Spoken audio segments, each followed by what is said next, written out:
दिल्ली में राम यादव की सरकार बनेगी या यादव की सरकार बनेगी?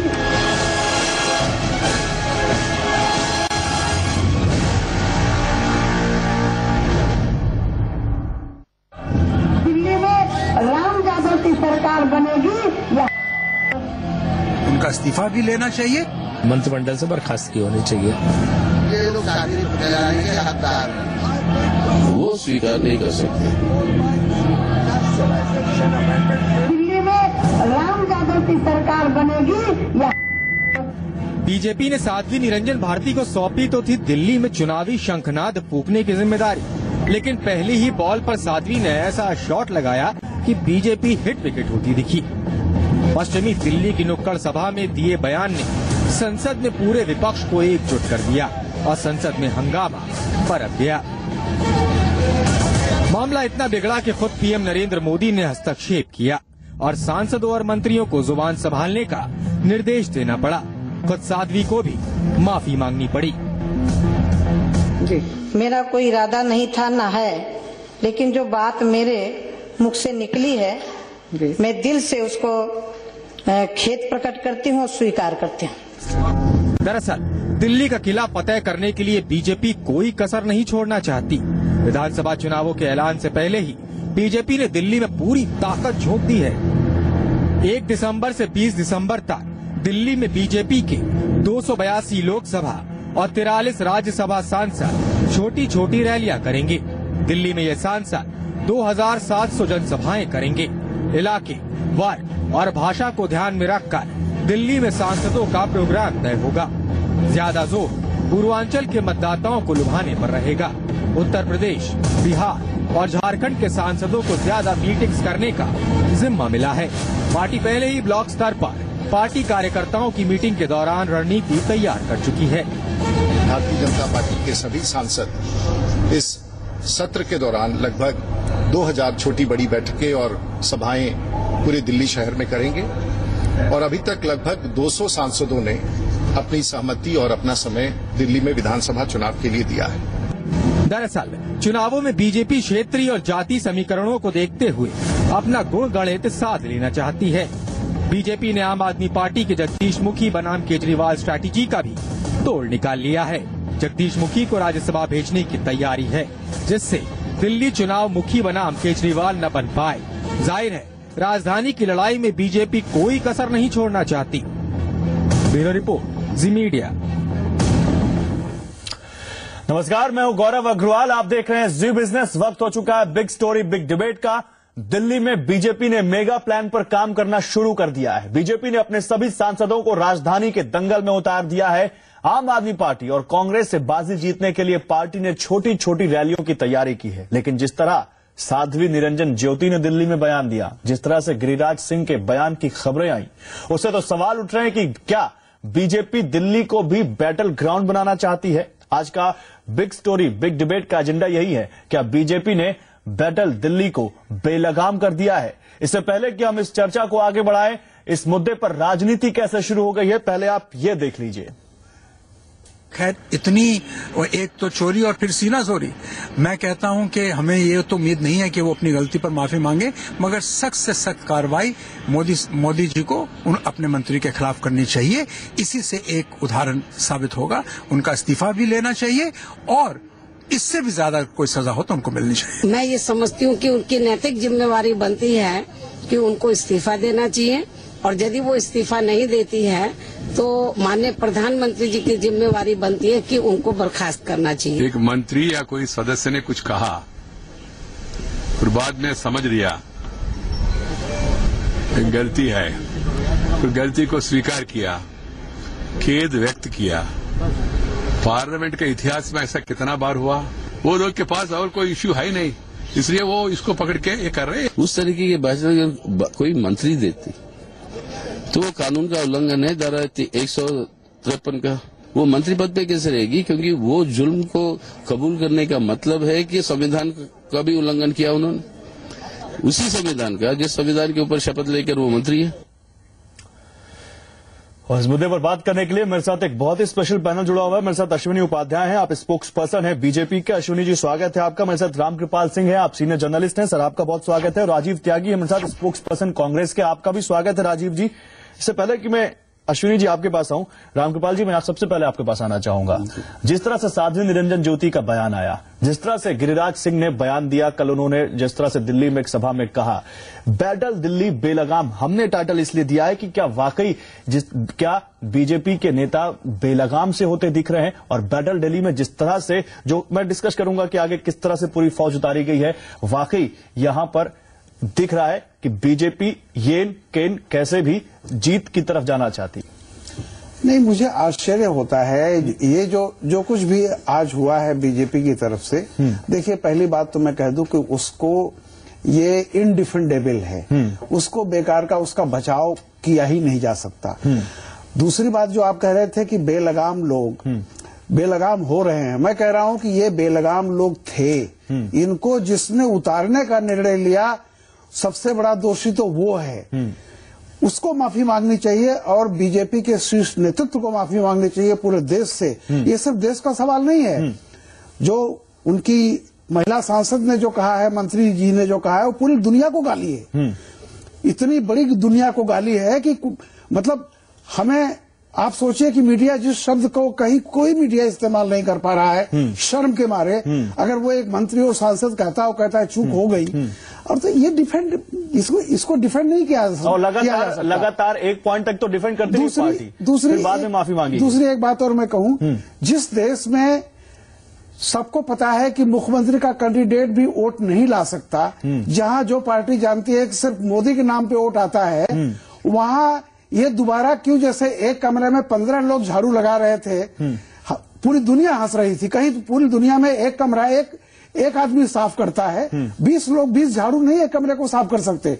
ऐसे दिल्ली में 300 सांसद आप उतार रहे हो, क्या मतलब है इसका? आप सब जगह 300 से ज्यादा सांसद जीतते आ रहे हो, 2700 जनसभाएं करेंगे। आपको ऐसा केजरीवाल से डर सता रहा है, पता नहीं कौन सा अश्वमेध। नहीं, इस मुद्दे पर आएंगे, इस मुद्दे पर बात करेंगे। मेरे साथ सैफोलॉजिस्ट कमाल फारूकी जी भी जुड़ चुके हैं और उनसे भी बात करेंगे इस मुद्दे पर। कमाल जी, आपका भी स्वागत है शो में। लेकिन मैं आपके पास आऊंगा अश्विनी उपाध्याय, जिस तरह से साध्वी निरंजन ज्योति का बयान आया और उसके बाद पार्टी ने एक पॉइंट तक डिफेंड किया और जब लगा कि अब नहीं चलने वाला तब माफी भी मांगी गई। आपको खुद को पार्टी में डिफरेंस कहते हैं, आपके और दूसरी पार्टियों के बीच अंतर क्या रह जाता है इस मुद्दे पर जब आप भी वही गलती करते हैं और माफी मांग के मामला रफा दफा हो जाता है? देखिए, मैं अभी सुन रहा था इसके पहले वरिष्ठ पत्रकार जी को जी, और मुझे लगता है शायद ईस्टर्न यूपी या बिहार के होंगे वो। सर वो इंडिया के हैं, यूपी बिहार के। आप अभी दिल्ली में किसी को बुर्बक कहो तो बहुत बड़ी गाली होती है।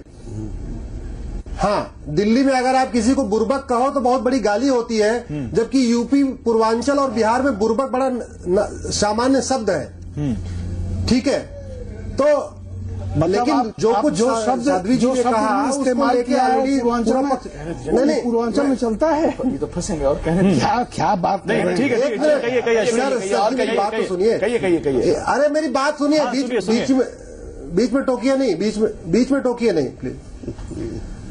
वो पूरा प्रकरण समाप्त हो चुका है, उनकी जबान फिसली, इस बात को उन्होंने स्वीकार किया, ये शब्द नहीं यूज होना चाहिए था, लेकिन ये इतना बड़ा नहीं है। अच्छा, यहाँ पे मौत का सौदागर, हत्यारा, लोकतंत्र का ये वो गुंडा, बदमाश, खून का प्यासा, पता नहीं क्या क्या बोलते हैं। यही तो मेरा सवाल है, यही तो मेरा सवाल है। आप खुद को पार्टी में डिफरेंस कहते हैं, आप कहते हैं हम दूसरों से अलग हैं। अगर किसी ने गलती की तो आप खुद को गलती करके उसे जस्टिफाई कर रहे हैं, ये आप माफी मांग के आपका मामला खत्म हो गया? सर नहीं, हाँ। मैं जस्टिफाई नहीं कर रहा हूँ। हाँ। पार्टी विद द डिफरेंस है, इसीलिए पहले दिन और आज उन्होंने माफी मांगी, खेद व्यक्त किया।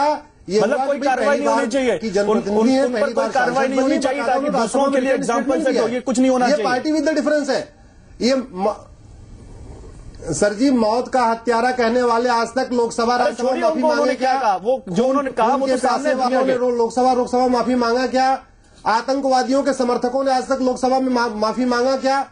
नक्सलवाद को जो नहीं ठीक है, आप जो आरोप लगा रहे हैं, समर्थक है, उन्होंने माफी मांगा क्या? अश्विनी जी, आप जो आरोप लगा रहे हैं, क्या जो आपके नेता ने शब्द बोला, क्या आप उसको ऑन एयर बोल सकते हैं कि उन्होंने क्या बोला वहां पर? क्या आप जनता के सामने बोल सकते हैं उस शब्द को? जैसे बाकी शब्द बोल रहे हैं, बोले। मैं आपको दोबारा इसलिए कह रहा हूं, हम उसको जस्टिफाई नहीं कर रहे हैं। हाँ। एक उनकी जबान फिसली, उसके लिए उन्होंने 24 घंटे के अंदर उसको कहा कि भाई मेरी बात ये नहीं। ठीक है, चलिए आप इसके आगे मानेंगे भी नहीं, मुझे पता है। कमाल फारूकी जी, मैं आपको इस बहस में लाना चाहूंगा। मैम, बात दिल्ली चुनाव की कर रहे हैं। दिल्ली चुनाव के प्रचार के लिए कम से कम 300 से ज्यादा सांसदों की फौज उतारी है बीजेपी ने, जिसमें लोकसभा और राज्यसभा के सांसद शामिल हैं। 2700 जनसभाएं होंगी और कल इस प्रचार का पहला चरण था, जिसमें 2 मंत्री, केंद्रीय मंत्री गिरिराज सिंह और साध्वी निरंजन ज्योति को उन्होंने उतारा और कल दोनों ने कुछ ऐसी बातें कही जिससे लगा कि वाकई बेलगाम होती जा रही है बीजेपी की। ये जो प्रचार के लिए जो नेता लगाए गए हैं वो दोनों ही बेलगाम से दिखे। क्या मैसेज जा रहा है लोगों के बीच और बीजेपी कैसे डिफेंड करेगी इन सब चीजों को? देखिए, 2 बातें हैं। पहली बात तो यह है कि पता नहीं ये यूपी और बिहार की बात ये कहां से लेकर आए, इनको शायद जुबान का भी नहीं पता कि जुबान का मतलब क्या होता है और जो उन्होंने शब्द कहे हैं उसका मतलब क्या होता है और वो कितनी खराब लैंग्वेज है। और दूसरी बात यह है कि वो उन्होंने खुद पहले, अगर उसके बाद भी जो ना उनका जो डिफेंस जो उन्होंने करना शुरू किया था लेडी ने, तो उन्होंने कहा था मैंने क्या बुरा किया, उन्होंने डिफेंड दिया था। लेकिन जब उनको ये लगा कि तो बहुत ही हशर खराब होने वाला है उनका, तो उन्होंने कहा, और वो भी उनका जो लफ्ज थे पार्लियामेंट के अंदर मैंने लफ्ज सुने, वो माफी नहीं मांगी, उन्होंने कहा मैं वापस लेती हूँ अपने। खेद जताया, फिर अरुण जेटली आए, उन्होंने फिर अरुण जेटली उनको ज्यादा डिफेंड कर रहे थे। मैं दूसरी बात कहना चाह रहा हूँ, आपने जो बात कही असल मुद्दा वो है भाई, आपको चारों तरफ से अच्छी कामयाबी मिल रही है, मोदी जी का एक नेतृत्व जो है उसकी वजह से आपको वोट मिल रहे हैं बराबर, तो ये कहीं गेम का हिस्सा तो नहीं है? क्योंकि आपने आज देखिए 2 आदमी जो उतारे इन्होंने, ये दोनों वो आदमी हैं जिनके खिलाफ जबरदस्त आरोप हैं। और ये गिरिराज सिंह जो है ना, इन्होंने वो लफ्ज इस्तेमाल किए थे जिनके लिए मोदी जी ने कहा था कि देखिए इंटरनल हमारे मैकेनिज्म है, उसका हम कंट्रोल कर रहे हैं। ये इंटरनल मैकेनिज्म है कि उनको जब इनिशिएट किया जा रहा है डिस्कशन यूपी के अंदर, तो ऐसे 2 लोगों को जिनकी जुबान बहुत खराब है, जिन्होंने ऐसी लैंग्वेज इस्तेमाल की है जो अश्विनी जी खुद भी इस्तेमाल नहीं कर सकते दोबारा। अगर आप टीवी पर चाहें उस लफ्ज को फिर दोबारा इस्तेमाल करना, मैं नहीं समझता कि आपकी हिम्मत होगी फिर दोबारा इस्तेमाल करें। ऐसे आदमियों को अगर आप अपने इलेक्शन के इनिशिएटिव के लिए बना रहे हैं, एक ऐसे यूपी के एक ऐसे आदमी को जो झूठ बोलने के अंदर माहिर है लेकिन वो गिरवे कपड़े पहनता है, उसको आपने बाकायदा इलेक्शन का इंचार्ज बनाया था। ये सारी की सारी, माफ कीजिएगा, 6 महीने तक तो बात बर्दाश्त की जा सकती थी। अब हमको ऐसा लग रहा है कि जैसे ये गेम का एक हिस्सा है, क्योंकि आज तक 15 अगस्त के बाद, 15 अगस्त में उन्होंने कहा था कि मॉनिटोरियम है 10 साल के लिए कम्युनलिज्म के ऊपर, एक लफ्ज मोदी जी ने उनके खिलाफ नहीं बोला, उन लोगों के खिलाफ जो दिन रात आग उगल रहे हैं, दिन रात। नहीं, ये तो खबर है कि मोदी जी ने कहा कि माफी मांगे और मोदी नहीं साहब, ये पब्लिक आपको कहा होगा। ठीक है, कहा होगा उन्होंने, पब्लिक नहीं, प्राइवेटली कहा होगा, पब्लिक नहीं कहा, मानता हूं मैं, पब्लिक नहीं कहा, ठीक है, आपकी बात मानता हूं भाई, वो प्राइम मिनिस्टर है, उनकी वो मिनिस्टर है, ठीक है, पब्लिकली उनको माफी मांगनी चाहिए मोदी जी को। ठीक है, अब मोदी जी को माफी मांगनी चाहिए, मोदी जी माफी मांगेंगे नहीं मांगेंगे ये बात का मुद्दा है। लेकिन मैं राजीव तागी आपको लाना चाहता हूं इस बीच, क्या कांग्रेस को ये लगता है कि बीजेपी के साथ जो विवाद जुड़ा पहले प्रचार में ही, पहले चरण के प्रचार में, जैसे ही वो प्रचार करने के लिए पहली बार निकले और एक बड़ा विवाद उनके साथ जुड़ गया, क्या वाकई इस तरह की विवादित भाषा का इस्तेमाल करके यहां पर इलेक्शन को कहीं ना कहीं एक दिशा देने की कोशिश की जा रही है, इलेक्शन प्रचार को? क्योंकि सबको मालूम है कि फरवरी में चुनाव होने हैं दिल्ली में और उसकी तैयारी अभी से शुरू कर दी गई है। क्या कहीं डरी हुई है बीजेपी, आपको लगता है ऐसे? मेरा आपसे विनम्र अनुरोध है कि आपने 3 वक्ताओं को करीब 4-4 मिनट दिए हैं, मुझे 3 मिनट दे दीजिए, मैं 3 मिनट में अपनी बात कह दूंगा। सर देता हूं मैं आपको और आगे भी वक्त दूंगा। मैं आपको यहां बताना चाहूंगा, भारतीय जनता पार्टी का चाल और चरित्र है ये, भारतीय जनता पार्टी की नीति और नीयत है ये कि इस तरह के भाषण देते रहिए, समाज को उद्वेलित करिए, समाज को बांटिए और अपना अल्लाह सीधा करने का काम करिए। मैं ये कहना चाहूंगा, मोदी जी इतने ताकतवर प्रधानमंत्री हैं, जो व्यक्ति मंत्रियों के पीए डिसाइड करते हो, जो एक कहते हो कि ये पीए बनेगा, ये पीए नहीं बनेगा, क्या वो व्यक्ति एक संवाद मीडिया से नहीं कर सकते थे? क्या वो किसी कैमरे पे इस बात को नहीं बोल सकते थे? इसका मतलब मूक सहमति एक होती है व्यक्ति की, वो मूक सहमति मोदी जी की है कि इस तरह के बयान आप देते रहिए और लोगों को मीडिया में आते रहिए और उसके बाद मैं अपने आप संभाल लूंगा विकास के नाम पर। 6 महीने में कौन सा विकास हुआ ये मुझे भारतीय जनता पार्टी के मेरे मित्र बता दें।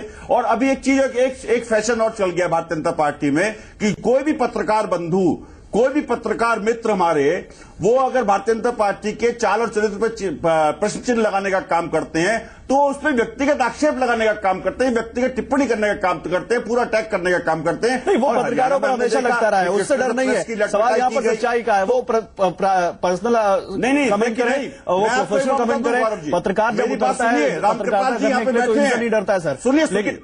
लेकिन मेरा सवाल है यहाँ पर, क्या आपको लगता है कि प्रेशर में बीजेपी, सर मुझे दूसरे पैनलिस्ट के पास भी जाना है, क्या प्रेशर में बीजेपी जी यहाँ बैठे हुए हैं और कई बार मैं डिबेट में इनके साथ रहा हूँ। कांग्रेस पार्टी की जिस तरह से आलोचना की गई हमने कभी रिएक्ट नहीं किया, हमने कभी रिएक्ट नहीं किया, क्योंकि डेमोक्रेसी में प्रेस की स्वतंत्रता सबसे बड़ी चीज है। सर मैं ये कहना चाहूंगा कि उत्तर प्रदेश से आने वाले एक और सांसद ने इन्होंने कहा था एक हाथ में माला दूसरे में भाला, जब वो वह पिट गए बुरी तरह से तब ये साध्वी जी को लेकर के आए। क्या साधु का ये चरित्र होता है? मैं तो ये कहना चाहूंगा कि पॉलिटिकल लोगों को जब वो बोलते हैं निश्चित रूप से शब्दों की मर्यादा को समझना चाहिए, शब्दों की मर्यादा का ख्याल रखना चाहिए और शब्दों की मर्यादा का ख्याल इसलिए भी रखना चाहिए क्योंकि जो आप बोलते हैं फिर आपको उस पर जवाब भी देना पड़ता है। मैं रामकृपाल जी, जो मैं सवाल राजीव जी से पूछ रहा हूं वो शायद उसका जवाब दे नहीं पा रहे या जवाब देना नहीं चाहते। क्या बीजेपी पे प्रेशर है? क्योंकि इससे पहले जब भी हमने देखा लोकसभा चुनाव के बाद जहां भी इलेक्शन, राजीव जी आ रहा मैं मुझे सवाल नहीं समझ में आया सर। मैं सवाल पूछ रहा था, क्या बीजेपी का प्रेशर है इसलिए जा रही है? मैं आ रहा हूँ राजीव जी आपके पास आ रहा हूँ। रामकृपाल जी, लोकसभा चुनाव से या उसके बाद से बीजेपी का सबसे बड़ा चेहरा प्रधानमंत्री नरेंद्र मोदी रहे हैं, ठीक है। अब इस तरह से दिल्ली चुनाव में इतनी बड़ी फौज उतारना, 300 से ज्यादा सांसदों को लाना और 70 विधानसभा वाले राज्य में आप 2700 जनसभाएं करवा रहे हैं इन सांसदों से, ये क्या बताता है? गौरव जी, मैंने एक शुरू में एक बात कही और अगर आपने ध्यान दिया हो, मैंने कहा कि केजरीवाल से इस तरह से डरना यही साबित करता है और जो मेरे समझ से परे है, कोई लॉजिक नहीं है। तमाम एजेंसियों ने जो सर्वे किया है उसमें बीजेपी को क्लियर कट बढ़त दिख रही है। सारे लोग मतलब कहीं ना कहीं तो फिर इतना हवा क्यों है?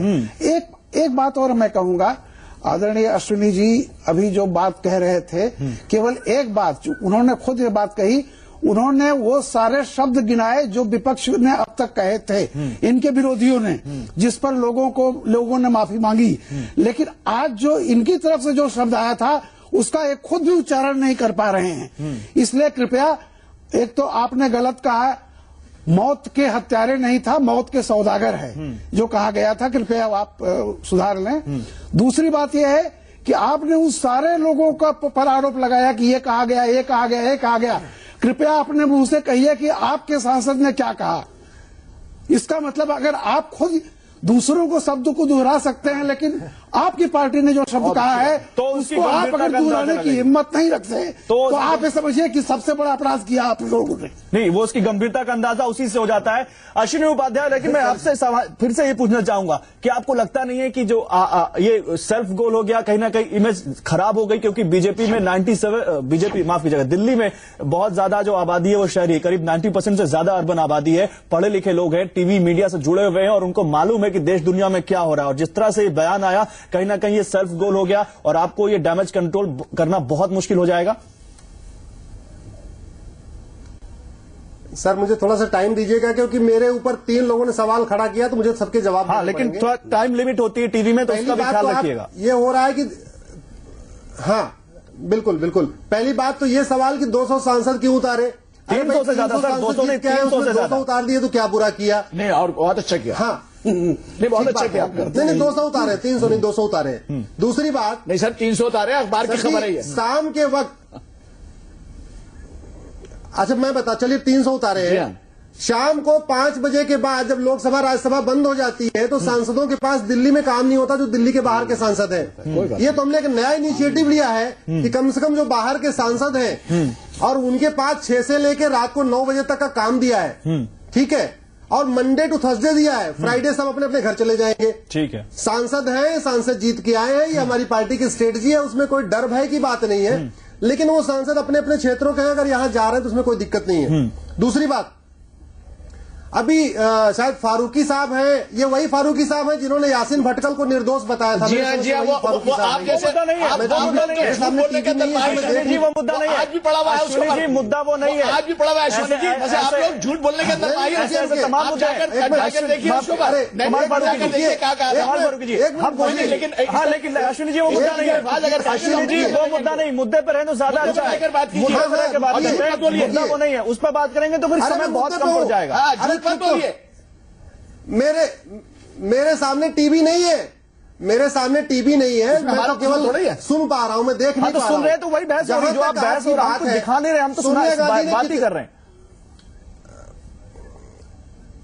हम पार्टी विद द डिफरेंस हैं, इसलिए संसद में उस पर माफी मांगी। सोनिया गांधी ने कितनी बार माफी मांगी लोकसभा राज्यसभा में? राहुल गांधी ने बोला कि सारे आईएसआई के एजेंट मुजफ्फरनगर में हैं। राहुल गांधी ने कितनी बार माफी मांगी? के लोगों के विरुद्ध एक भी बार माफी मांगी क्या? अच्छा, मैं आपसे सवाल पूछता हूं, डिफरेंस है, इसलिए जैसे ही सवाल पूछता हूं, जीरो टॉलरेंस थी आपकी नॉर्थ ईस्ट में जो लोग भाग रहे हैं उनके विरुद्ध जो अपराध हो रहे हैं उसके बारे में कहाँ है आपके वो जीरो टॉलरेंस? सोनिया गांधी ने कितनी बार माफी मांगी? दिल्ली में सौदागर कहने पे मुझे दिल्ली हमने खूबसूरत बनाई थी, शिक्षित बनाई थी, विकसित बनाई थी। दिल्ली के नागरिक 86% पढ़े लिखे लोग बाग हैं, पूरे देश का अभी 74% है। माय डियर उपाध्याय जी, राजीव जी हैं, राजीव जी लगाम दीजिए। यही कारण था, चाहूंगा आपकी उंगलियां इस तरह ये राजीव जी यही कारण था कि लोकसभा में 2 डिजिट पे आ गई कांग्रेस, हम मानवता की बात दिल्ली के विधानसभा में सिंगल डिजिट होने जा रही है। करेंगे दिल्ली की सांस्कृतिक राष्ट्रवाद की दुहाई देते हैं, राजीव जी सांस्कृतिक राष्ट्रवाद की दुहाई देते हैं। राजीव जी लोकसभा में 2 डिजिट में आ गई है, दिल्ली विधानसभा में सिंगल डिजिट पार्टी होने वाली है। इसी कारण आप पूरी तरीके से एक्सपोज हो गए हैं। गुनाह है 60 सालों को होते रहेंगे और 60 सालों में देश को डाल दिया, 15 साल में दिल्ली को डुबा दिया। आपके पास कहने के लिए कुछ है नहीं इस बहस में। लेकिन मैं कहना चाहूंगा हार जीत राजनीति में चलती रहती है, अहंकार राजनीति में चाहिए। राजीव जी आपके पास आ रहे हैं, कमाल फारूकी जी कुछ कहना चाह रहे हैं, उनका पॉइंट ले लेते हैं। अश्विनी जी आ रहे हैं आपके पास, राजीव जी आपके पास भी आ रहे हैं। जी कमाल जी, मैं आपसे ये पूछना चाहता हूं, बाकी और सारी चीजें तो छोड़िए, एक तो चीजों को आप लोग किस तरह से पेश करते हैं आप ही बेहतर जानते हैं। मुझे तो ये बताइए कि अभी 15 अगस्त को मोदी जी ने रेड फोर्ट के ऊपर क्या कहा था? उन्होंने ये कहा था, नहीं कहा था कि नो टॉलरेंस या मसे मॉनिटोरियम क्या कम्युनलिज्म के से किसी तरह का हम बर्दाश्त नहीं करेंगे 10 साल के लिए। तो ये जो अब जो आपके जो सांसद जो मिनिस्टर भी हैं जो ये हरकतें कर रहे हैं, ये मोदी जी को खबर है या नहीं है? बाहर जाने से उनको फुर्सत ही नहीं मिल रही है। रिस्पॉन्ड कीजिए अश्विनी उपाध्याय। फारूकी साहब आपके ज्ञान के लिए मैं बता दूं, वो विदेश में बहुत रहते हैं, विदेश यात्राएं करते रहते हैं। कमाल फारूकी साहब आपके ज्ञान के लिए मैं बता दूं कि वो कोई इंटेंशनल वर्ड नहीं था, एक फ्लो में निकला और उसको उन्होंने बाद में रिवर्ट बैक किया। अच्छा ठीक है, उसको उन्होंने रिवर्ट बैक किया। एक बार मैं मानता हूं कि बात ठीक है, एक बार जुबान फिसल जाती है, बार फिसलेगी। गिरिराज सिंह को कौन नहीं जानता लोकसभा चुनाव के वक्त क्या कहा था उन्होंने, और खुद फिर पार्टी ने उनके बयान से पल्ला झाड़ा था। कल का बयान उन्होंने क्या कहा आपको मालूम होगा? कल उन्होंने क्या कहा? बार फिसलती है बीजेपी के नेताओं की। वो मिनिस्टर है, हर चीज में मिनिस्टर है, उनको इस बात के बाकायदा इनाम मिला है, उनको गलत बोलने का इनाम मिला है। नहीं, ये गलत बोलने का कोई इनाम नहीं मिला सर जी। गलत गिरिराज जी की और क्या क्वालिफिकेशन है सर? पब्लिक है, सब जानते हैं। गिरिराज जी की और क्या क्वालिफिकेशन है सर? वो तो बता दें हमको। कम्युनल हेटरेट करने के अलावा उनकी और क्या क्वालिफिकेशन है?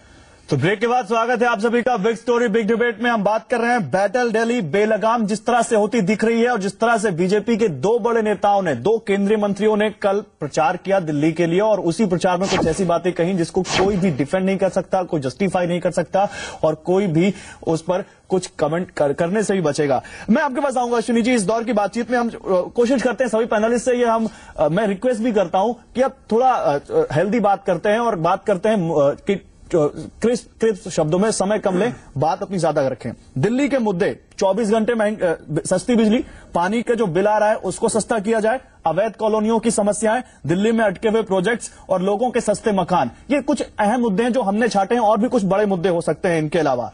क्या आपकी केंद्रीय मंत्री इन मुद्दों पर बोलती कि हम केंद्र में जिस तरह से काम कर रहे हैं, या आपके जो दूसरे मंत्री थे वो इन मुद्दों पर बोलते और कहते कि हम इस पर कुछ करेंगे, तो लगता नहीं कि ज्यादा लोगों में आपकी पैठ बनती? निश्चित रूप से हमारा जो मुद्दा है वो गुड गवर्नेंस का है, डेवलपमेंट का है, और उसी मुद्दे पे हम लोग आगे जा रहे हैं। व्यक्तिगत रूप से चुनाव के दौरान एक दो बातें, ऐसा नहीं कि केवल वही बात आपने जो दिखा रहे हैं वही बात हुई है, ये सब बातें होती हैं, पूरा रोड मैप डिस्कस होता है, सब डिटेल हो जाता है ना, क्या करने वाले, ये तो मानेंगे सब डिटेल हो जाता है। आप कितना भी कह लो, एक बात ही आ गई, सब खत्म हो गया, मुद्दे में तो ये छा गया।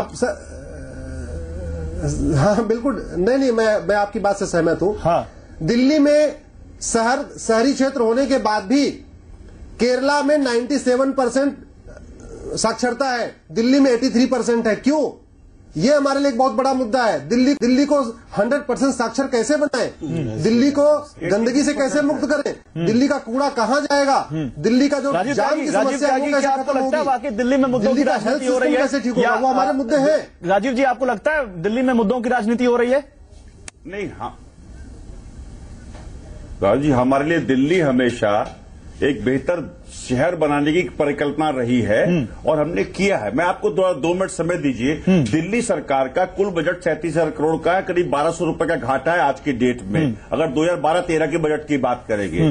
दिल्ली में मेट्रो से लेकर के, फ्लाईओवर से लेकर के, शिक्षा के क्षेत्र में अगर आप देखेंगे तो 98 में करीब 899 करोड़ का बजट था दिल्ली का, जो बढ़कर के हमने 6900 करोड़ रुपए का किया। शिक्षा के क्षेत्र में अगर आप देखेंगे, पानी की लाइन देखेंगे तो पानी की लाइन में 1998 में करीब 8000 किलोमीटर थी और वो बढ़कर के हमने 16,000 किलोमीटर की। अभी 82% लोगों को टैप वाटर मिलता है, अभी भी 18% लोगों को टैप वाटर। तो क्या आपको लगता है ये सारे मुद्दे हैं जनता के बीच, इन मुद्दों पर बात हो रही है कि खाली ये जो बातें उससे दिल्ली का चेहरा बदला है, कह दें और किसी को किसी की संविधान बता दें, इस चीज की बात हो रही है। दिल्ली को इन्होंने खराब किया है वो किसी से छुपा हुआ नहीं है। कमाल फारूकी, मैं आपको लाना चाहूंगा, मैं आपको दिल्ली इलेक्शन पे स्पेसिफिक रहना चाहूंगा। मैं समझता हूँ वो सामाजिक सरोकार के मुद्दों पे खर्च होता है और 96% दिल्ली का जो है वो दिल्ली सरकार अपने ही। ठीक है सर, ये सब जानते हैं, बात हो रही है कि क्या इनकी बात हो रही है, इसकी बात हो रही है कि नहीं, मुद्दा तो यही। कमाल फारूकी, मैं आपको लाना चाहूंगा। मुझको ऐसा लगता है कि राजीव भाई, राजू जी मैंने रिक्वेस्ट की थी थोड़ा छोटा रखेंगे तो सबको मौका मिलेगा, क्योंकि लिमिट होती है ना, समय बंधा हुआ होता है। अश्वनी जी से हम ये तवक्को रखते थे कि अश्वनी जी और उनकी पार्टी जो है वो, क्योंकि पूरे मुल्क के अंदर इस वक्त मोदी लहर है, बहुत प्रचंड बहुमत है, और मजे के उसमें यहां पर इतना ज्यादा हमको, एक तो ऐसे लोगों को बिल्कुल नहीं उतारना चाहिए जो कि कम्युनल फ्लेयर अप कराते हैं। अभी आपने देखा, मैं इसको कम्युनलाइज नहीं कर रहा हूं, लेकिन आपने देखा त्रिलोकपुरी में एक बीजेपी का एमएलए जो है उसने क्या हालत खराब करी। कल आपने देखा एक जो चर्च है उसको बिल्कुल बंद कर। नहीं, आप झूठ बोल रहे हैं। क्या झूठ बोल रहे हैं साहब? आप झूठ बोल रहे हैं। क्या झूठ बोल रहे हैं सर? बिल्कुल आप झूठ बोल रहे हैं। क्या झूठ बोल रहा हूँ मैं? आप कोई जांच एजेंसी नहीं है। आपको क्या, अच्छा क्या झूठ बोल रहा हूँ अश्वनी जी? मैं क्या झूठ बोल रहा हूँ? मैं क्या झूठ बोल रहा हूँ जरा बताएंगे मुझको। झूठ है ये। क्या वो क्या उस एमएलसी का नाम नहीं बताएंगे आप जो त्रिलोकपुरी के अंदर बोल किया था सब कुछ?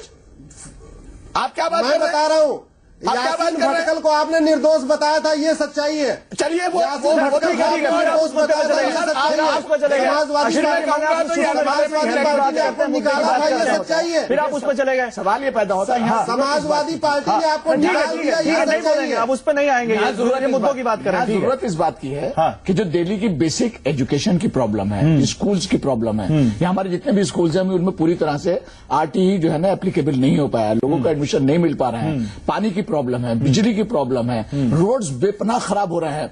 इन तमाम मुद्दों के ऊपर बीजेपी अगर इन कॉज को लेकर अगर चलती तो चाहे कांग्रेस होती या आप होती, वो नहीं कर, लेकिन इन्होंने जो गलत ट्रैक इख्तियार किया और इन्होंने शायद ये सोचा, मेरे ख्याल से, मैं नहीं समझता कि ऊपर लेवल के ऊपर ये बात हो रही होगी, लेकिन नीचे के लेवल के ऊपर तो यही बात हो रही है कि कम्युनलाइज कर दो, बैड लैंग्वेज इस्तेमाल करो और वोट जीतो। और अगर इसका कोई सबूत नहीं है तो इसको हम कह नहीं सकते कि बीजेपी की रणनीति यही है। लेकिन अश्विनी जी, राजीव जी, अश्विनी जी, कहीं ना कहीं सवाल जरूर उठ रहे हैं। रामगोपाल जी, मैं आपको बहस में लाना चाहूंगा, क्या आ रहा हूं अश्विनी जी, मैं आपके पास आ रहा हूं। जिस बात को यहां पर कमाल फारूकी जी कह रहे हैं, राजीव त्यागी जो बात हमें बता रहे हैं कि क्या बात होनी चाहिए, किस तरह से बजट खर्च होना चाहिए, किस मुद्दों को लाना चाहिए, क्या वाकई इलेक्शन में इन मुद्दों से असर पड़ता है या पार्टियां जानती हैं कि इन मुद्दों पर वोट नहीं मिलेगा, हमें जो वोट जैसे मिलना है हम उसी की बात करेंगे? नहीं, देखिए मिलता तो है, क्योंकि आप पार्टी का जन्म अन्ना हजारे आंदोलन के बाद हुआ। क्या मुद्दे थे अन्ना हजारे आंदोलन में?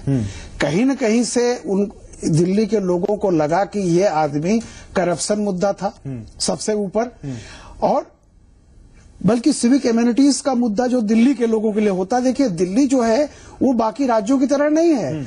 दिल्ली में बाकी राज्यों से आए हुए लोग यहाँ पर हैं जो अपना भविष्य संवारने के लिए आते हैं, और एक क्लास ऐसा तबका है जो कि गरीब है, निचले तबके का है, जिसको ये लगता है कि उसको पानी मिल जाए, उसको बिजली मिल जाए, बेसिक जो फारूकी साहब कह रहे थे। बात ये होनी चाहिए कि दिल्ली जो है कि एक जो जिन मुद्दों के नाते केजरीवाल जी उत्पन्न हुए, आप अगर उन मुद्दों को टैकल नहीं करेंगे तो बहुत गलतफहमी है।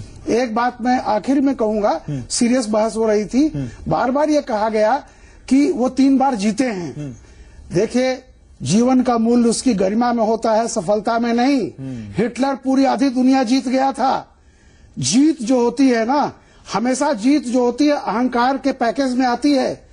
अगर आपको अहंकार से मोह होगा ना तो बहुत खतरनाक होता है। बहुत जीत देखी है, 400 सीटें लेकर के आने वाली सरकारें भी हमने देखी हैं। ये जीत को बार बार धमकी भरा इस लहजे में नहीं बैठे नहीं होते, जवाब नहीं दे रहे होते। मैं समझ रहा हूँ, मैं भी एक बार लाइटर नोट पे बात कर रहा हूँ। अश्विनी जी, आप भी दिल पे मत लीजिएगा, लेकिन मैं राजीव आपके पास आ रहा हूँ। कांग्रेस के पास क्या चेहरा है? हम बात दिल्ली चुनाव की कर रहे हैं, ठीक है, बीजेपी किस तरह से प्रचार कर रही है, नहीं कर रही। कांग्रेस के पास कौन सा चेहरा है? कैसे काउंटर करेंगे आप नरेंद्र मोदी के चेहरे को? कैसे काउंटर करेंगे आप बीजेपी जिस तरह से बीजेपी को लोकसभा और लोकसभा चुनाव के बाद देश में दूसरे राज्यों में भी जिस तरह से वोट मिल रहा है, क्या है आपके पास काउंटर? देखिए, विगत 15 सालों में जो हमने दिल्ली में काम किया है, जिसकी वजह से दिल्ली की पर कैपिटा इनकम पूरे देश में सबसे ज्यादा है, करीब 2 लाख रुपए प्रति व्यक्ति आय है दिल्ली में। और दिल्ली का बजट के बारे में मैंने आपको पहले ही बता दिया है, क्योंकि जी बिजनेस है तो बिजनेस की बातें होंगी निश्चित रूप से। बिल्कुल होंगी सर, और आम आदमी की भी बातें होंगी। आम आदमी तक खुशहाल होने का कार्य हुआ। और मैं वही बता रहा हूं, दिल्ली में जो विगत 15 सालों में हमने काम किया उसको लेकर के हम लोगों के बीच में जाएंगे। विगत 1 साल में जो दिल्ली की दुर्दशा हुई उसको लेकर के हम दिल्ली के बीच में जाएंगे। और हमारे पास 15 साल के काम पे तो आप सिंगल डिजिट में निपट गए। आप पे ट्विटर और फेसबुक पे कितने स्टेटस भी लोगों ने डाले कि एक इनोवा में भी विधानसभा जा सकते हैं। हाँ, मैं मानता हूं। हाँ, मैं मानता हूं। देखिए, ऐसा है कि आप जब झूठ होता है, जब झूठ का प्रचार होता है, झूठ चारों तरफ होता है, तो सच को चलने में थोड़ा टाइम लगता है। और कैसे काउंटर करेंगे? Empty vessels make the most noise, greatest sound. तो एम्प्टी वेसल्स जो होते हैं, जो खाली पाइप होते हैं, भारतीय जनता पार्टी की जो स्थिति है वो बहुत नॉइज मेक करते हैं, लेकिन धीरे धीरे लोग अश्विनी जी सच्चाई सामने आएगी, मोदी जी अश्विनी जी, मैं आपको लाना चाहूंगा बहस में। मुझे अच्छा लगा कि मेरी किसी बात पे तो आप मुस्कुराए, क्योंकि लगातार आपको ऐसा लग रहा होगा कि कहीं ना कहीं हम लोग आपको बैठा के घेर रहे हैं। हम बहुत हेल्दी बहस कर रहे हैं, हम दोनों मुद्दों की बहस कर रहे हैं, और मुझे अच्छा लगा कि आप आपके चेहरे थोड़ी सी स्माइल आई। लेकिन उस स्थिति में जब वरिष्ठ पत्रकार भी मानते हैं कि दिल्ली में आपकी स्थिति बहुत मजबूत थी, उस स्थिति में जब आप पिछले इलेक्शन में भी सबसे बड़ी पार्टी बनकर उभरे थे और जरा सा ज्यादा जोर लगता तो आपकी सरकार भी बन जाती, उस स्थिति में क्या लगता नहीं है आपको कि वाकई साफ सुथरी राजनीति की तरफ ही बढ़ा जाए? सर, हम लोग साफ सुथरी राजनीति की तरफ जा रहे हैं। हमने लक्ष्य लिया है दिल्ली को 100% 100% लिटरेसी, जो कि अभी 83% है। तो क्या वादा कर रहे हैं आगे हमको ऐसी बाइट्स नहीं मिलेंगी? क्या वादा कर रहे हैं ऐसे बयान आगे नहीं मिलेंगे? मैं आ रहा हूं रामकृपाल जी, आपके पास आ रहा हूं। 86% है।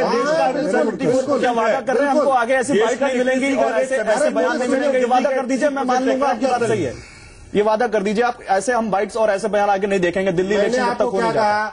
100% लिटरेसी और गरीबों के लिए खासतौर पे गरीबों के जो स्कूल की कंडीशन है, उनकी क्वालिटी एजुकेशन, क्या बजट में प्रावधान ये हमारा मुद्दा है। अभी दिल्ली का बजट मेरे पास वक्त बहुत कम है। फारूकी जी, मैं आपको फाइनल स्टेटमेंट देना चाहता हूं।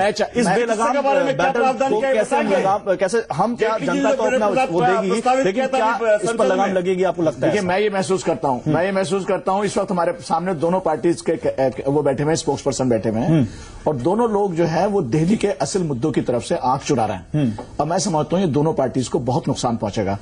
टाइम अभी इलेक्शन के अंदर 2 महीने है। अश्विनी, हमारी आपसे दरख्वास्त है कि आप ऐसे चेहरों को मत उतारिए जो कि डिवाइड कर दें। हमको ऐसी डेवलपमेंट नहीं चाहिए जहां आपस में अच्छे नेता है आपके पास, उनको लाइए सामने, उनके बात कीजिए। ऐसे लोगों को जिन तारीफ भी होती है मोदी जी की, जब वो अच्छे काम करते हो, जो लैंग्वेज इस तरह इस्तेमाल करते हो, बिल्कुल उनको मत उतारिए, आपको नुकसान पहुंचाएगा। और अगर आप उतारेंगे तो आप जाने, हम 2 महीने बाद आपसे मालूम कर लेंगे, 2 महीने बाद आपसे फिर बात करेंगे। फारूकी जी, कमाल जी से तो ले लिया हमारा स्टेटमेंट। रामकृपाल जी, आपका स्टेटमेंट। मैं केवल एक बड़ी विनम्रता से इसको अन्यथा न लें। बहुत अच्छा उद्देश्य है कि शिक्षित करेंगे, लेकिन मेरा डर यह है कि शिक्षा में जो शब्दकोश आप लाएंगे उस शब्दकोश में क्या ऐसे ही शब्द होंगे जिनका आज उच्चारण कल किया गया था दिल्ली में। इस बात का जरूर ध्यान रखा जाए। इस बात का जरूर ध्यान रखा जाए कि शब्दों की मर्यादा अगर कायम रखेंगे तो कहीं ना कहीं गरिमा आपकी बढ़ेगी, आपकी बरकरार रहेगी।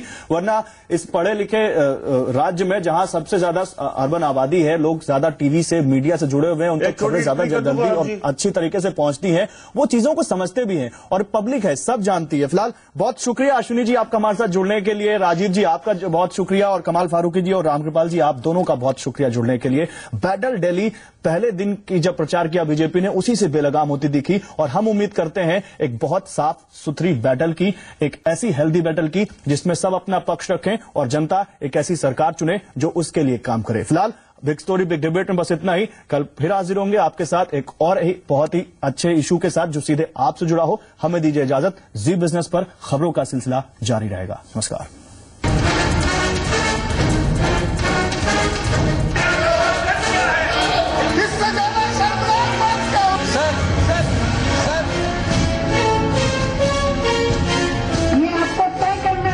दिल्ली में राम यादव की सरकार बनेगी या यादव की सरकार बनेगी।